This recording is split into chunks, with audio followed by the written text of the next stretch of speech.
লাগছে এখানে এসে? আমরা তো সবসময় বাহানা খুঁজি যে কখন এরকম মরশুম আসবে আর তোমাদের সকলের সাথে আলাপ হয়ে যাবে, দেখা হয়ে যাবে। Thank you so much. আর আজকে আমি এখানে এসেছি শুধু যে তোমাদের গান বাজনা নাচ জমজমাট সবকিছু তো হবে, তার সাথে একটা ছোট্ট জিনিস জানাতে এসেছি যে আমার 9th জানুয়ারি আমার নতুন ছবি রিলিজ করছে। ছবির নাম নারী চরিত্র বেজায় জটিল। আচ্ছা, এখানে পুরুষরা কজন আছে? এই দাঁড়াও এক সেকেন্ড, শীত করছিল বলে এটা পড়ে আছি, কিন্তু আমার বুকে লেখা নারী চরিত্র বেজায় জটিল। তোমরা দেখবে? হ্যাঁ,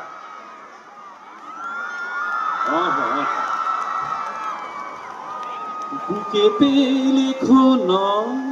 কারণ এই জিনিসটা আমি এতটাই বিশ্বাস করি যে আমি বুকে নিয়ে ঘুরছি নারী চরিত্র বেজায় জটিল। আরে ছেলেদের মধ্যে কারা কারা না মানো যে নারী চরিত্র বেজায় জটিল? এটা শুনে এই তোদের কি রেপুটেশন রে! ছি ছি ছি ছি ছি ছি ছি। আচ্ছা, তোরা কি মানিস? মেয়েরা কোথায়? তোরা কি মানিস এই জিনিসটা? না, তোরা চিরকাল কর্কশ গলায় নাই বলে গেছিস, আমরা মানিনি সেটা।